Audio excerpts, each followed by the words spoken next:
আৰু আজি আপোনালোকে জানে যে বৃন্দাবনী বস্ত্ৰ উভতাই অনাৰ ক্ষেত্ৰত যিটো মিউজিয়াম আমি বা সংগ্ৰহালয় বনাম তাৰো আজি আধাৰশিলা হ'ব। আজিৰ দিনটো অতি আনন্দৰ দিন আৰু আজিৰ দিনটোতে প্ৰদেশ কংগ্ৰেছৰ প্ৰাক্তন সভাপতি ভূপেন বৰা ডাঙৰীয়ায়ো ভাৰতীয় জনতা পাৰ্টীত যোগদান কৰিছে আৰু তেখেতৰ লগত প্ৰদেশ কংগ্ৰেছৰ সম্পাদক আৰু কেম্পেইন কমিটিত ভাইচ চেয়াৰমেনৰ দায়িত্বত থকা সঞ্জু বৰায়ো ভাৰতীয় জনতা পাৰ্টীত যোগদান কৰিছে।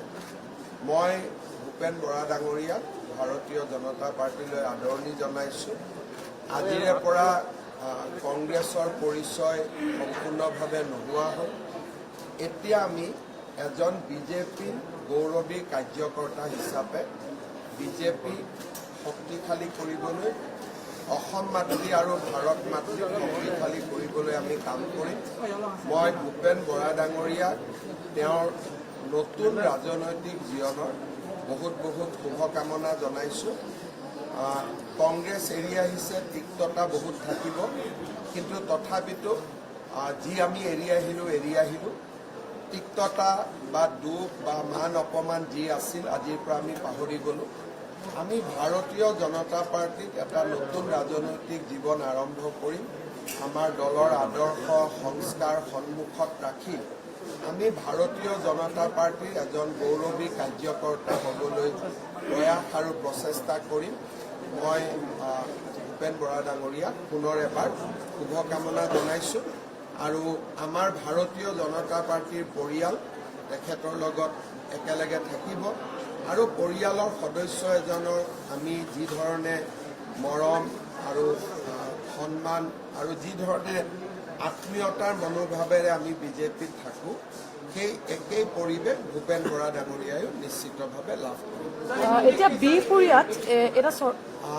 आज भारतीय जनता पार्टी में असम प्रदेश कांग्रेस कमेटी के भूतपूर्व अध्यक्ष और मौजूदा कैंपेन कमेटी का चेयरपर्सन भूपेन बरा जी ने योगदान किया है।